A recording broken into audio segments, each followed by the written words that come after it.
કર્મની ગતિ ખૂબ જ ન્યારી છે મિત્રો, અને કર્મફળનો સિદ્ધાંત ખૂબ જ સમજવા જેવો છે.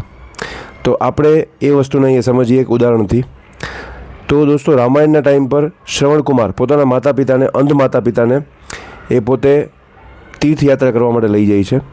તો એ દરમિયાન વચ્ચે તેમને પાણીની તરસ લાગે છે.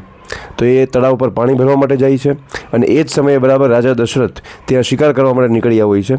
તો એ શ્રવણના પગનો અવાજ સાંભળી એને એવું લાગે છે કે કોઈ પ્રાણી આવ્યું છે.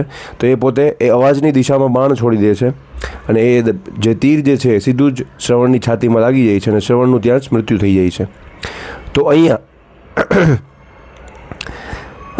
રાજા દશરથને ખ્યાલ આવે છે કે એમનાથી ખૂબ જ ખરાબ કામ થઈ ગયું છે, ખૂબ જ ખરાબ કર્મ થઈ ગયું છે. પોતે ખૂબ જ પસ્તાય છે, એમને ખૂબ જ દુઃખ થાય છે. અને જતાં મરતા જે શ્રવણકુમાર જે છે એ રાજા દશરથને કહી જાય છે કે મારા માતા પિતાને પાણીની તરસ લાગી છે, તો તેમને જરા તમે પાણી પીવડાવી દેજો. તો રાજા દશરથ છે જે ભારે હૈયે દુઃખી મને એ શ્રવણકુમારના માતા પિતાને પાણી પીવડાવવા માટે જાય છે. પણ ત્યાં એ ઓળખાઈ જાય છે. શ્રવણકુમારના માતા પિતા રાજા દશરથને ઓળખી લે છે અને પોતાના પુત્ર વિશે પૂછે છે. અને જ્યારે એ પોતાના પુત્ર વિશે પૂછે છે ત્યારે રાજા દશરથ કહે છે કે મારાથી ભૂલથી તમારા પુત્રની હત્યા થઈ ગઈ છે, અને અજાણતા જ મેં આ કામ કરેલું છે, તમે મને માફ કરશો.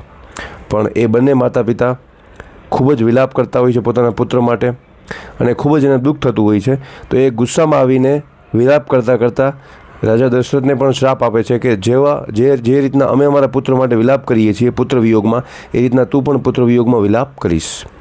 આ વાતને વર્ષો વીતી ગયા દોસ્તો. એ પછી આપણે ભગવાન રામ જ્યારે વનવાસ ગયા 14 વર્ષના, તો એ વનવાસ દરમિયાન રાજા દશરથનું મૃત્યુ થયું, અને મૃત્યુ સમયે પણ એમને આ શ્રાપ યાદ આવ્યો.